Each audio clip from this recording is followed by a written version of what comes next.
Welcome all to the Pro Football Radio Podcast. This is your co-host, Jay Chima, with the pride and joy of Merrimack, New Hampshire, your Puma. Welcome in, brother man. Podcast 143, I believe, correct? Yeah, something like that. How are we doing today? You know, I'm in the Great White North, known as Connecticut. Psych, we barely got any snow on the ground from this nor'easter, this bombogenesis storm. Yeah. But no, life's pretty good up here. How you doing, Jay? How are you doing in Cebus? Pretty good, man. Pretty good. Today was the start of NFL free agency. It is the legal tampering period, but we all really know that as the beginning of free agency. So lots of moves went down. It was fun. You know, we got our NFL fix, right? It was nice to just sit all around all day and hit refresh on Twitter just to see where all the breaking news coming through. Yep. What a time to be alive, Jay. We got free agency. We got March Madness. It's the most wonderful time of the year. All right, let's start with some big news here. So one of the biggest moves that came out of free agency was when the Las Vegas Raiders signed Jimmy Garoppolo as their next quarterback. I believe it was a 3-year contract for $36 million, somewhere around there. Yeah. So what's your thoughts on that move?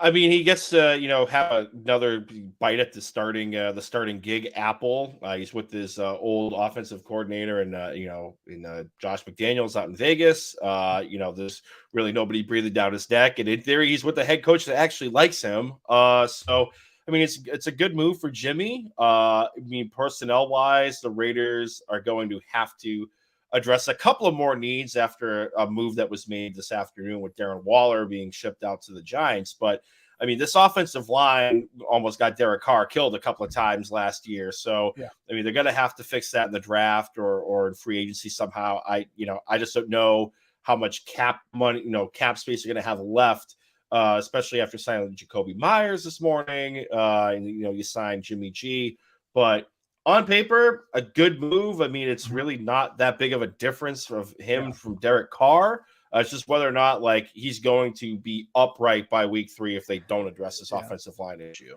Well, you know how Jimmy Garoppolo is, right? So he could be going to the stadium and he could be getting his coffee from Starbucks and he could get a hangnail while he's getting that coffee and he could be out for the rest of the year. That's just what Jimmy Garoppolo is, right?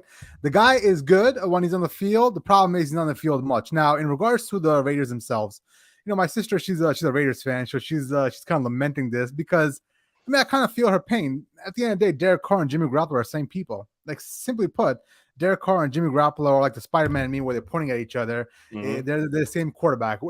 Actually, I'll go one step further. I think Derek Carr obviously has more durability than Jimmy Garoppolo, so it'll be interesting to see how that pans out. Now, I think this move was made with a little bit of probably I guess angst by the head coach because he realizes if he doesn't win this year, he's gone. Like Josh McDaniel has to win at least, in my opinion, double-digit wins, like somewhere in the 9-8, 10-7 mark, make the playoffs, just to kind of keep his job. I feel like the heat's already there for him to perform. So, in these situations, as is with most people in life, we go back to what we're comfortable with.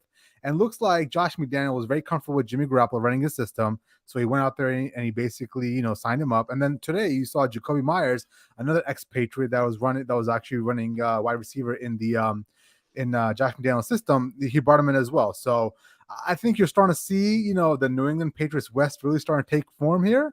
And they better hope they better win, man. Oh, for sure. And, Mark Davis is going to have some bills to pay, so he needs to get some fans in the stands. They need to make a run. 10 wins in that AFC West is going to be a tall order to do. But, I mean, they definitely need a better showing than what they did last year because, I had them as a potential dark horse in the AFC thinking, oh, well, Tyreek's gone. And, you heard of the offseason, Mahomes and Bieniemy were kind of at each other's throats a little bit towards the end. I thought it was going to be an open time for them to make a run. They're going to have to make a run this year. So definitely going to be interesting to see what the Raiders do in Vegas.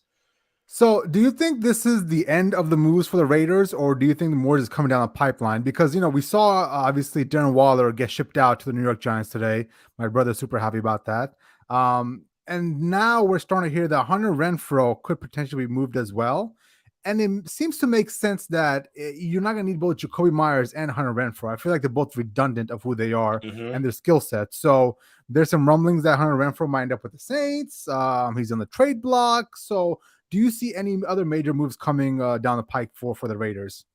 I think short of, moving Hunter Renfrow for, late draft assets to, build on like that tight end room or other skill position needs, I think that's really going to be the only logical move left. Again, I'm not too sure off the top of my head how they look capitalize, Yeah. but I think McDaniel is, like you said, is cleaning house and putting people in there that he knows he can, win with his guys. And Hunter Renfrow wasn't his. It was John Gruden, Mike Mayock guy. And Mm-hmm. that's no shots, Yeah. across the bow at Hunter Renfrow. He's a great asset. But Yeah. when you just paid that much money in Jacoby Myers, who essentially does somewhat of the same thing, there's only so many mouths to feed in that offense.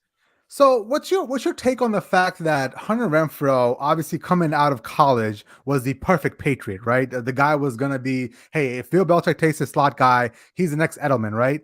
What's it say about him that he wasn't able to fit into this Patriot system by Josh McDaniel? Is this simply a byproduct of the fact that he was hurt? I mean, he had 2 major concussions, where he basically wasn't healthy for most of the year. Or do you think there's something more to this? Because I truly was a little befuddled by that move by the Raiders today, because I truly don't think there's much of a difference between Hunter Renfrow and Jacoby Meyer. Maybe Jacoby Meyer is a little bit taller. He might have a little more athleticism, but when it comes to pure route running skills, the burst in and out of routes, I mean, both these guys aren't burners down the field. They're both, get open within 4 to 5, yards of the line of scrimmage and try to make it easier on your quarterback. Do you think there was more to just the injuries? You think maybe there was an issue learning the system? Like, why do you think they went after Jacoby Myers and they basically made Hunter Renfrow expendable?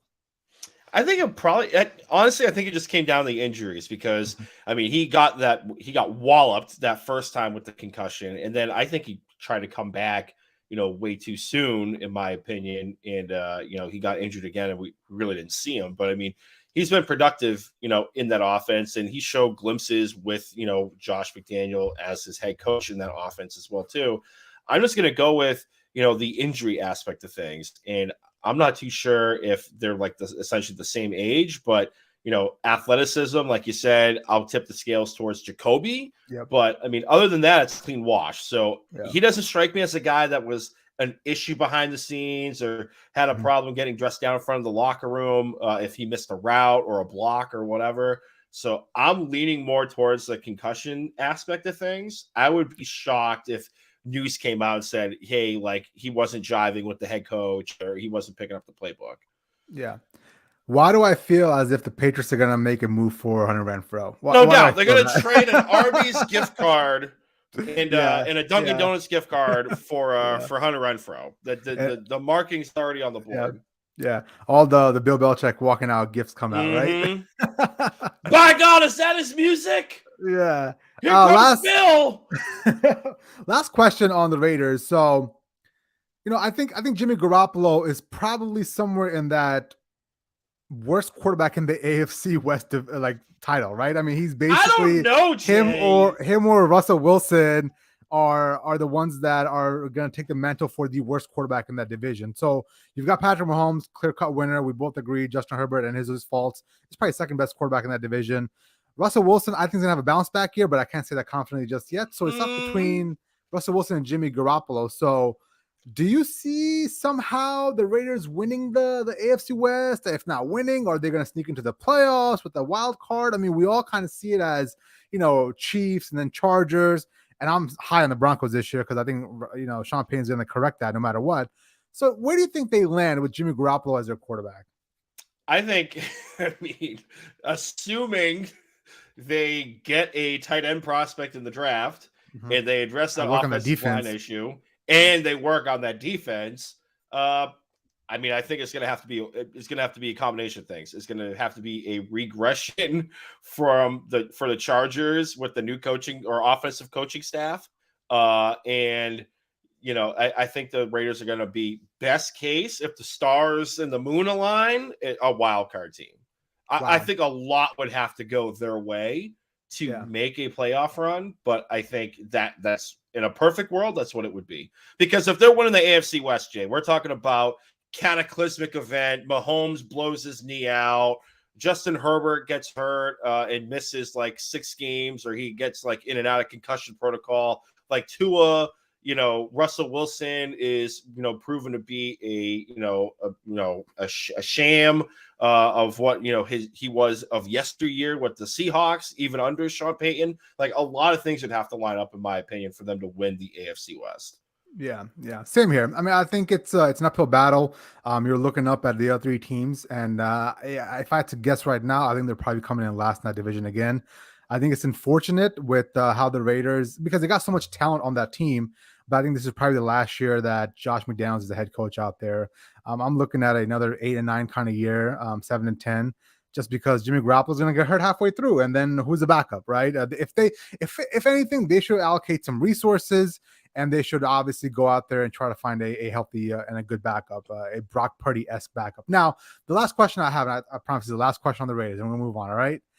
Does this move with Jimmy Garoppolo essentially mean they're not going to take a quarterback in the draft? Or do they still take a quarterback in the draft, developing for the future, and Jimmy Garoppolo is that bridge guy? Because as a bridge guy, Jimmy Garoppolo is wonderful. You have him there for 2 or 3 years. He basically, helps you mold a new quarterback, whether it's this year or next year or whenever you take in the draft, and it'd be perfect, right? But I think the problem is, like, a lot of times with these kind of moves, they're like win now moves. And I wonder if that's the thought process with Josh McDaniels. We're going to win now. We're going to forget about the future, and maybe they won't take a quarterback in the draft. So do you think Jimmy Garoppolo going to the Raiders means yes quarterback or no quarterback in the draft?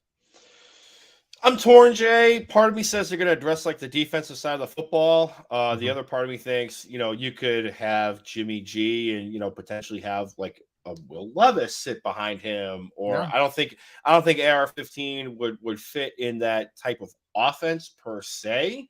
But I mean, he's super green out of everybody there, in my opinion, but the athleticism's off the chart. Maybe he sits behind there, and plus, like, Mark Davis is going to want to put some fans in the stands, so why not have AR-15? We all saw what he did at the combine.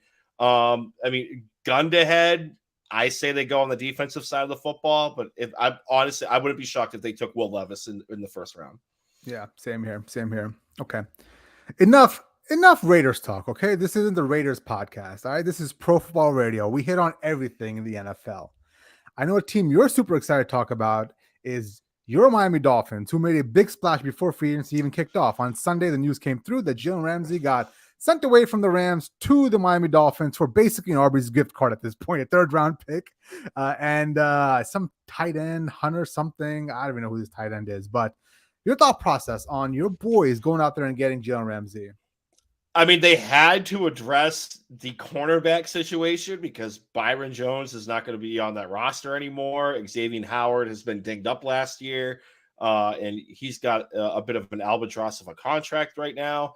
But you put him in a Vic Fangio style defense, I think he's going to flourish. My problem is we saw a couple of times last year, Jalen Ramsey got burnt, and burnt with a capital B. And a couple of times it looked like he may or may not have lost a step.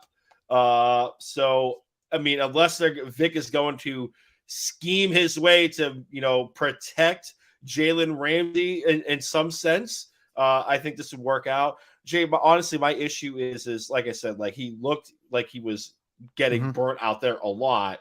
They guaranteed like essentially $40 million worth of his contract for this year, next year. But somehow Chris Greer did some voodoo magic and created like $13 million in cap space. I don't know how he did it, but like I'll take the cap space. I have an answer for that. This is fine, but I have an answer for how the cap space came up. Say it with me. Cap is crap. Say it with me. Cap is crap. Okay. Continue. Fair enough. But I mean, they had to address the quarterback situation. Jay, we were talking about it offline. Honestly, if it was me, this was more of a cornerback heavy draft, in my opinion. Yeah. I think we could have taken one of these guys in the draft and saved some money in that aspect of things. But this signals a quasi win now move. Now, if the Dolphins were to say, pick up the phone with the Tennessee Titans and say, hey, we'll give you this for Derrick Henry, I could live with that as well, too, because that would be the flag cementing moment of win now. But I believe we brought back Raheem Mostert and Jeff Wilson Jr. on 1 or 2 year deals for the running back position. So yeah. So lukewarm on that move. I assume you liked it, didn't like it. I've come to terms with it. When it first came out, I was a little mad. Now I guess you could say I'm lukewarm. I'm cautiously optimistic. Yeah. I'm putting my faith more in Vic Fangio figuring out ways to have Jalen Ramsey in an area of success than Jalen Ramsey's talent alone right now. So, on face value, I've said this a couple of times to you. I think last year was one of his worst years of his career. I thought he was declining. I've seen quarterbacks go at him. I'll never forget this last year. Like, quarterbacks were actually going to him on his side of the field. So, on face value, it looks as if Jalen Ramsey is declining. However, some of the more smarter people than I am, the PFF people that break down all this film, they've come out the last couple of days saying that Jalen Ramsey wasn't as bad as it looks last year. There's a certain scheme and coverage they played last year that wasn't really conducive to his abilities, and B, that defense itself was not the best, right? So I think there's some hope. I think there's some hope that Vic Fangio can squeeze the last few ounces of greatness out of Jalen Ramsey, and I think he will have a good year, especially being protected in that defense. It's key with a Jalen Ramsey type of cornerback. He's not Darrelle Revis. He's not going to be one of those guys that you just put on one corner and he just locks that side of the field down. He's more of a zone coverage corner that's going to thrive in a system where you've got great pressure up front, you've got good help on the back end. That's where Jalen Ramsey thrives. And looking at the Dolphins' defense on paper, I mean, Chubb and that kid Phillips and Xavier Howard. I mean, there's so much talent on that team defensively. And now you adding in Vic Fangio, who's going to come in and fix that defense. I think this defense next year could be sneaky good, like sneaky good. Mm-hmm. Music to my ears. Yeah. Now the question being, does this make you guys better in the AFC East, right? I mean, we all want to, have that reactionary moment. What does this do for us? Do we win the AFC East? Now, obviously the Bills are top dogs. Aaron Rodgers, whenever he decides to stop tripping on ayahuasca and make the move to New York, they're going to be in it as well. Does this put you guys in that AFC East, like top echelon? Can you vie for the division now? I believe so. I mean, we were talking about it a couple of weeks ago. I mean, if it came down to the Bills to the field, we're taking the field, and the Dolphins are part of the field. I would definitely put them in the second fiddle right now behind the Bills and potentially winning that AFC East. I mean, like I said, like the Vic Fangio addition, I can't really quantify how important that is on the defensive side of the football, because in my opinion, the offensive side of the football is all set because Mike McDaniel's going to scheme these guys open. Jalen Waddle and Tyreek Hill are going to do their thing. We still need to address the tight end situation, whether or not we're going to pay for Dalton Schultz to come in or we're going to address it in the draft. There's some prospects in the draft, and this is a tight end heavy draft as well too. If they're able to find someone that looks or profiles like a George Kittle that could fit in this offense, fantastic. But otherwise, I think we're lock, stock, and loaded to make a run in the AFC East, in my opinion. Yeah. We talked about this a couple of times already. We definitely both feel the Bills are there for the taking. If you were to take the Bills or the field in the AFC East, take the field. And I do believe teams like the Jets and the Miami Dolphins are going to make some serious noise next year. Some serious noise. Mm-hmm. All right. Let's move on to some winners and some losers of free agency, Puma, right? Every single year, there's teams that win free agency, and every single year, there's teams that lose free agency. You have decided that the Commanders are one of those winners. And why is that? They addressed the offensive line. They signed the former offensive lineman for the Chiefs, Wiley. He has experience in the Eric Bieniemy, offense that they were running out in Kansas City, and Andy Reid offense, I should say as well too.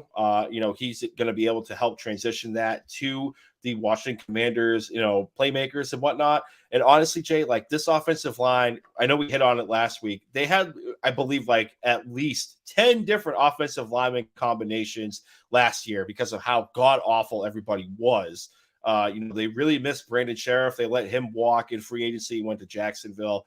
I'm not saying, Wiley is, Brandon Sheriff, but he sure as hell is better than what they were rolling out there last year.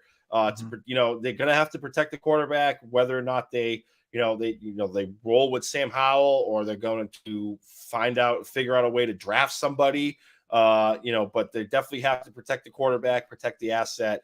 And they started showing up the offensive line, in my opinion. So I think this is a great move. They have about $21 million left in cap space right now for the season. So that's not beyond the realm of possibility that they can make another, splash, air quote, in the free agency window once it opens up tomorrow.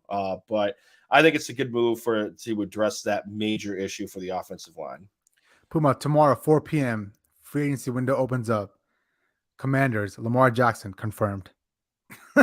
Dude, Dan Snyder, man, I know I'm not trying to bring back last week, but Dan Snyder, he can do one of two things. He wants to put asses in the seats and potentially get a new stadium, bring in Lamar. He wants to deal with the old bafangul to the rest of the NFL owners, give him a guaranteed contract. You can't lose, man. You can't lose. And then also we hit on this last week in our NFC East, 3-point plan for each team. It was important to sign Daron Payne, keeping him in house, right? That was going to be key on the defensive side of the football. And they went up there and did that. I mean, I love that defense next year. If Chase Young is healthy and Payne and Sweat and those guys, that could be the best defense in the NFCs. It's all going to come down to who's the quarterback. I mean, every single year we do this with the Washington Commanders. Who's going to be the quarterback? Is it going to be a new quarterback in the draft? Is it going to be Lamar Jackson if they try to make that move, which I doubt will happen? But who knows, man? I've seen crazy things happen out there, right? Oh, yeah, for sure. Honestly, Jay, there's no way Ron Rivera was letting Daron Payne walk out that door. Absolutely. Good point. Nope. Good.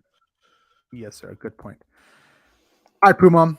One of my winners is going to be the Chicago Bears. These guys came out of the gate on fire. I've got some numbers here. So day one, the biggest spenders were going to be the Denver Broncos at $219 million. We'll hit on that here in a second. And then the close second was the Chicago Bears at $121 million spent on day one. A lot of money being thrown around. Now, some of the bigger moves the Bears have made, obviously getting DJ Moore. On top of that, getting a first round this year, a first round next year, second round in 2025. So many moves, so many picks coming in. They got TJ Edwards, they signed him. Tremaine Edmonds, the linebacker out of the Buffalo Bills, they signed him. And then they rounded out with Nate Davis today. So the Chicago Bears, I mean, they came out of the gate on fire. I liked everything they were doing. I think this is a move made by the Chicago Bears full well with Justin Fields in mind. There were some rumblings earlier on this year that, the Chicago Bears might not be, sold on Justin Fields, and they might be trading away his, maybe trading him away and essentially taking on CJ Stroud or Bryce Young. So many things were being floated around.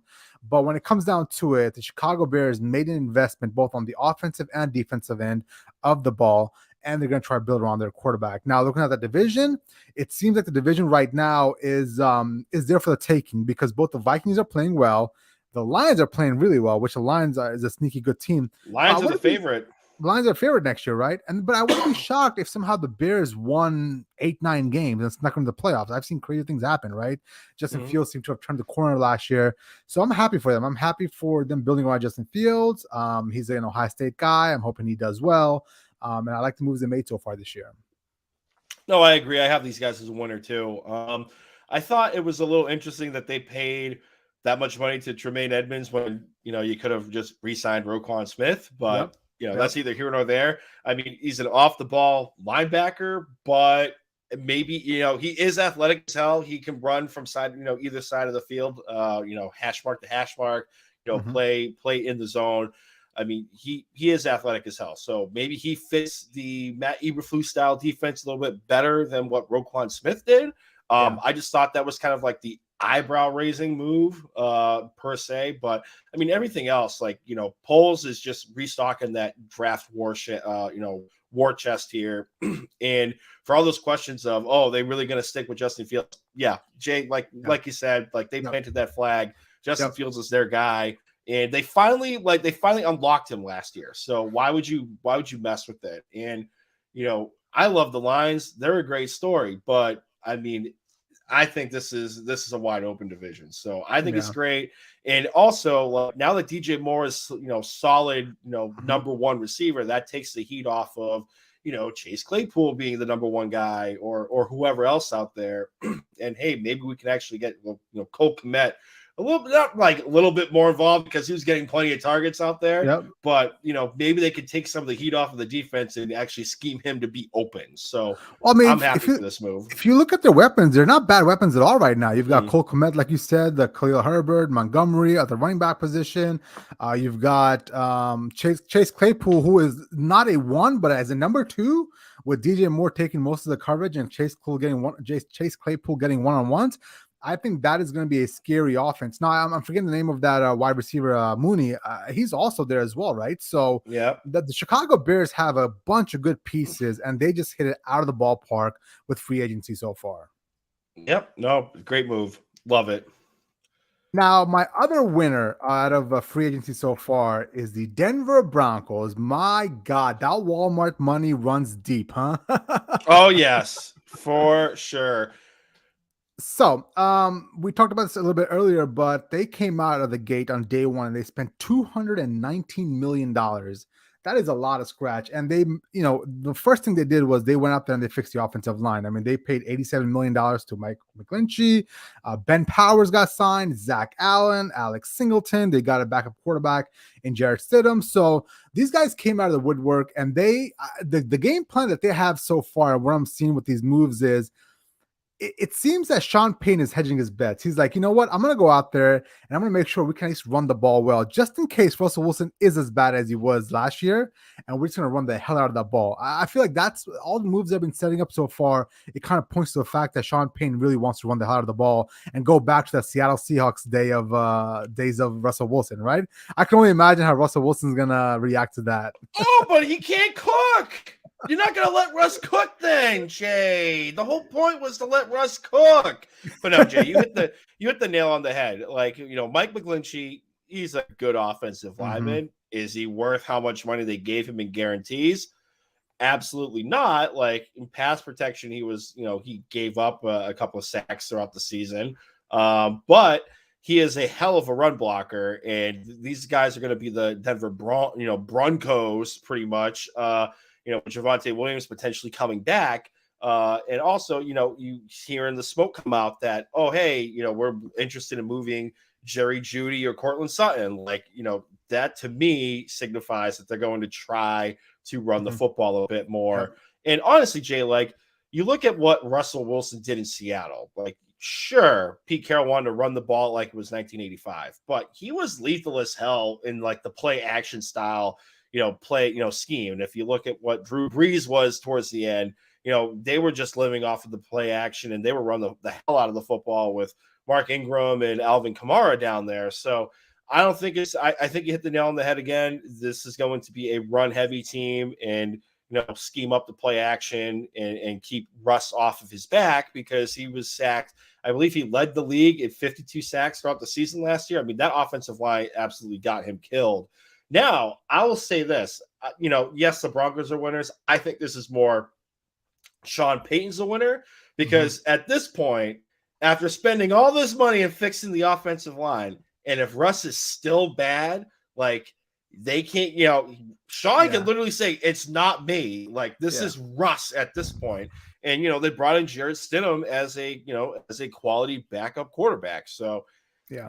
Who knows, man? I wonder if Russ is going to have his danger witches ready out in Mile High and all that, get ready to hand the football off. But, I mean, this is definitely a big splash and a big move for Sean Payton for sure. Yeah, and, the blueprint is there. You're going to basically ground and pound the hell out of the football. You're going to play good defense, which you're a really good defense.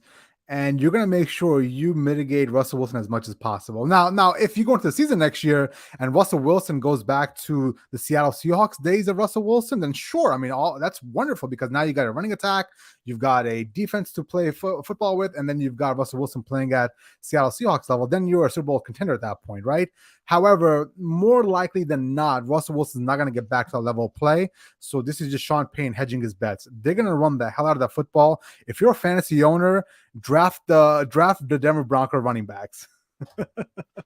Absolutely. Javonte Williams, even though he's coming off that knee injury, but yes. All right, Puma, let's talk about some losers of free agency. Now, obviously, a lot can change. I'm not saying right now that these teams are losers right now, but at the moment, we haven't really seen much coming out of these two teams we're going to talk about. Now, the first one being my New England Patriots are making no moves at all. I take it back. They've made a couple of small moves, Puma, and let me give you those small moves, okay? They've signed Broncos offensive tackle Calvin Anderson to a 2-year deal. I had no idea who that was. I had to go I look don't know. up Is who that a that good was. thing? Like Russell Wilson just got slaughtered up there. Like, so apparently Calvin Anderson was a guy that was undrafted, came to the New England Patriots, got cut by them, went to the Broncos, started 12 games in like 2 years, just a rotation guy, a swing guy. And now we're giving him a 2-year contract. So he's yippee, he's coming in. sounds like a offensive Belichick guy tackle. for sure. Furthermore, we re-signed Jabril Peppers because he plays great on special teams. Wow, awesome. And then we re-signed our cornerback Jones. So I we do this every year, so I guess it's nothing new. But it's shocking that the New England Patriots are still operating as if they still have Tom Brady. This is back in the heyday of the dynasty of the Patriots. This would happen, and everybody would be like, "Listen, relax, don't lose your bleep." Just because at the end of the day, no matter what, Tom Brady's going to cover all that up, or we're still going to be in the AFC Championship game. But we're at this point now, Puma, where this is going to be our 4th season without Tom Brady. And it's looking like, I mean, I don't want to get freaked out right now, but it's not looking good. I'll get freaked out, Jay. It's fine. You already have the internally screaming face going on right now. So just let it out. Jay, we were talking about this off air. We just saw like one of the free agent guys that Bill brought in 2 or 3 years ago, Johnny Smith, literally get traded away for a hot dog and a handshake to the Falcons for a 7th round draft pick.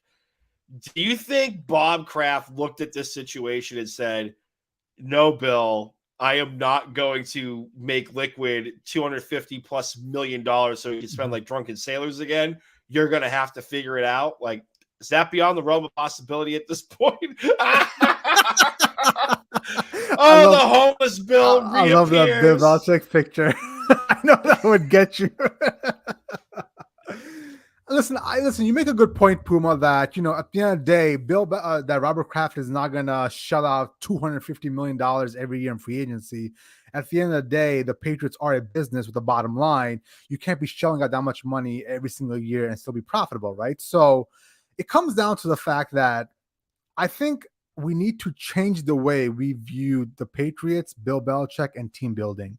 Because you just said it, like, hey, maybe Bob Kraft is going to go into his office, but listen, you're not getting no money. You figure it out. You're the great Bill Belichick. You can coach up anybody. Figure it out. Yes, he can say that to Bill Belichick. However, in reality, that's not how it works. I mean, that game plan for the last 3 years has netted us a 500 record and a blowout performance in a loss to the Buffalo Bills last year in the playoffs. Like, seriously, if you look at the 3-year average since Brady's been gone, and that game plan of you figure it out, Bill, except for that 1 year where they went out there and did spend money, we're 25-25 with a shellacking in the playoffs against the Buffalo Bills. So, Bob Kraft really needs to look at himself in the mirror as well and be like, listen, what do I want out of this team? Do I want to just, turn a profit, or do I want to build a winning franchise? And if he wants to build a winning franchise, he's going to have to start spending some money. And the first thing he can do to spend some money is go out there and sign Lamar Jackson. Go make a big move. Hang on a sec. We were just talking about how Bob did not want to shell out money. Now you want him to shell out money for Lamar Jackson. Well, he's got to look at himself. What are you drinking over there? Well, he's got to look at himself in the mirror, Puma. Like, what does he want? What does he truly want? Does he want to save, a shit ton of money and have a healthy bottom line? Then great. Roll out Mac Jones for the next 2 years, and you'll be 8-9, 9-8 at best, and you won't be winning a playoff game. I think Bob needs to understand those old days of having a healthy bottom line and winning the Super Bowl are gone. They are gone. So you got to understand that he's got to make a decision here. And what's the decision? You either go get Lamar Jackson or you be trash on Mac Jones. Like, I'm just trying to paint the picture here that there are ways out of this. It'll just be interesting to see how they try to maneuver the next couple of days. This is true. All right, so walk me through the Lamar take. Lamar coming to Boston, Jay. Well, listen, at the end of the day, this is not like official news. This is just online chatter, radio hosts in Boston putting 2 and 2 together. But the general sentiment is that there's chatter that Bill Belichick, and this is a straight word from the quote, despises Mac Jones, and he would love for Lamar Jackson to be on the Patriots. Now, if anything were to happen, it would happen around draft time, because the thought process is that's when you can maneuver and offer an offer sheet to the Ravens, blah, blah, blah. Now, the other part of this plan is, should Lamar Jackson not become a Patriot, there's a small chance that could not happen. A small chance, Jay? The divide between Belichick and Mac Jones is so strong that they would consider taking a quarterback at 14. Like, if somehow Will Levis or AR kind of fell into that range and they were within striking distance, there's a chance they could move up and take that quarterback. Now, I'm not saying it's going to happen. I'm not saying that. All I'm trying to illustrate here is the divide between Mac Jones and Bill Belichick is so strong right now that there's rumblings that they could take a quarterback in the draft, or Lamar Jackson could be an option. I mean, he did just trade away Mac Jones' buddy, Jacoby Myers, but that's a good point. Well, that's a good point, right? So why trade away, Mac Jones' binky so far? Mac Jones hasn't had much good success with any of the wide receivers or tight ends besides Jacoby Myers. So why trade him away? Maybe Lamar Jackson doesn't need a Jacoby Myers, right? This is true. And we all know how much Bill loves to run the football. Yeah. But I mean, it's definitely interesting. But this is like Bill Belichick's wet dream, building a run-based offense like Navy with Lamar Jackson. And this is yours too, because you get rid of McCorkle. Mm-hmm. Oh my God, dude! I would need to have like an emergency podcast session. I mean, you just smoking a cigarette with a candle lit. That's so good. Here we go. But yeah, so am I fearing being a little pissed, a little nervous, a little every bad feeling you could think of, because the Patriots haven't made a move in a day and a half? Or should I relax, as Aaron Rodgers says, and see what pans out? I mean, honestly, Jay, you shouldn't be surprised at this point. I would be a little panicked, because you look what they're doing in South Beach, and you look at what the Jets may or may not be getting by the end of the week in Aaron Rodgers, and they're signing all of Rodgers' buddies up in the New York area for the Jets roster. And the Bills just created $32 million in cap space over the last 48 hours between restructuring contracts with Josh Allen and Von Miller. I'd be worried if Buffalo is like, oh, hey, here comes Odell Beckham Jr. for some reason. You have OBJ plus Stephon Diggs plus Dawson Knox plus plus here. I would be worried that the New England did not make any moves. Yeah, thank you for that. But here's the thing, though, Jay. Here's the thing, though, too. Like, is New England really a free agent destination anymore? No. Why would you go to a hardo coach that has a hard on to show you how strong of a coach he is and basically belittle you in the cold weather, where they don't pay the best, with now a new millionaire's tax in Massachusetts that basically rapes these guys on taxes, right? Why would you want to go there? For what reason? You're not going to win anymore. So, like, why would New England be an attraction? The only way New England is an attraction is if you pay more. And they've only done that once since Brady's left, and they're not going to do it again, apparently. So I really don't know. We're at a crossroads right now for the Patriots franchise, Puma. Like, I don't know what's going to happen, but it doesn't seem like it's going to be positive anytime soon. Just get the Tums ready, Jay. Just get the Tums ready. It could be worse. How can it be worse, huh? You could be the Minnesota Vikings right now. Good segue. You just signed a tight end that's caught 26 passes in his career for 200 yards to like a 3-year, $21 million contract that he has 26 career catches. Jesus like, he just got Christ. rid of Adam Thielen to create cap space. He signed an aging Marcus Davenport, who's probably coming off one of his worst years, by defensive stats in his career last year. You just signed him to a contract. You signed a guy that caught 26 passes throughout his career. Unless the Vikings are going to – and by the way, I think they're also going to potentially restructure or re-sign Kirby Cousins up there. Dude, I hope not. If they extend Kirk Cousins, I'm going to lose all faith in the Vikings organization. So unless like, this Josh Oliver person, clearly I know him so well from his 26 career catches. Unless Josh Oliver has like an inside track to Lamar Jackson going to Minnesota, these moves make absolutely no sense.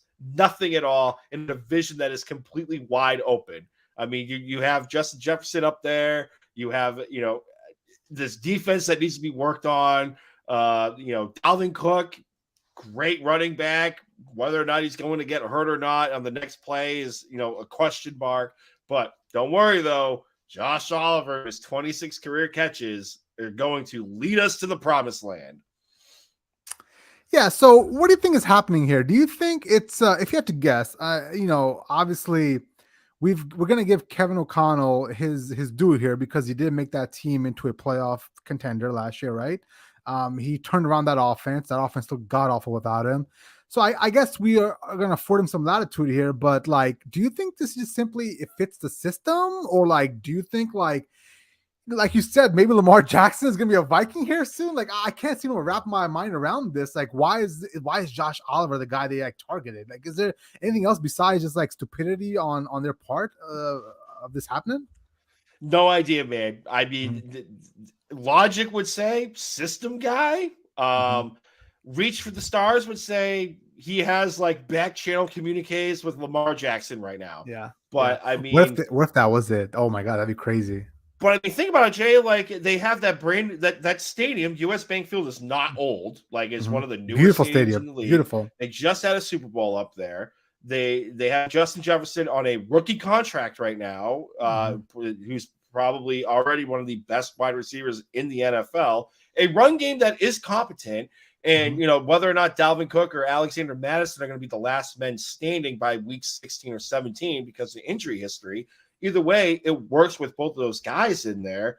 Oh, and by the way, you just traded for TJ Hawkinson from your division rival to put him on there. Like, I think you could, if you were able to drop Lamar Jackson in that offense, you could make it work. Especially like it's indoors, it's on the turf. Like, come on now. So unless like the Wolves are going to open up those wallets and, pay Lamar Jackson and part ways with 2 first-round draft picks, this Josh Oliver signing makes no sense. And I mean, at this point, Jay, they should, because you know what you have in Kirk Cousins. Like if you have Kirk Cousins, it's going to be like the Dolphins for the last 20, 10, 15 years, where you're going to be bad enough to be kind of picking at the top end of the teams, but good enough that you're never really going to be cracking within the top 10. You're just going to be treading water in mediocrity. And that's how you end up drafting Ryan Tannehill. Like, you need to make changes. And whether or not it's make a big splash and you get your Lamar Jackson, or you look at these assets and say, hey, we're going to rip it down to the studs, which I'm not saying they really shouldn't. But they definitely need to. Honestly, the quarterback is holding everything back right now. The quarterback and the defense. But the quarterback is clearly the first problem, in my opinion. Yeah. If that happens, Lamar Jackson to the Vikings, I'm going to be like, Puma was on it first. Puma was on it March 14th. He connected Josh Oliver to Lamar Jackson when nobody else did. Puma got the scoop. Right here. PFR at Brando_Puma. At Brando_Puma got the scoop. Nice. Anything else you want to hit on, brother, man, or do you want to get out of here? I'm good. All right, man, let's get out of here, bro.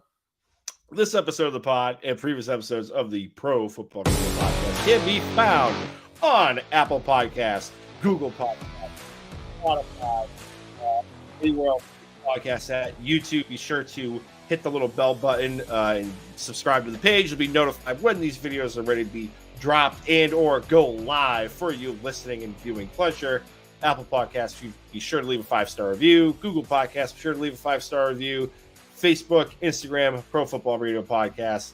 Twitter at PFR Podcast. I'm on Twitter, Brando_Puma. Jay Chima, the captain of the ship, on the ones and the twos, is at Jay Chima. Hit us up on social media. Tomorrow, free agency is going to be wild. It's the most wonderful time of the year. Hop on board. It's going to be fantastic.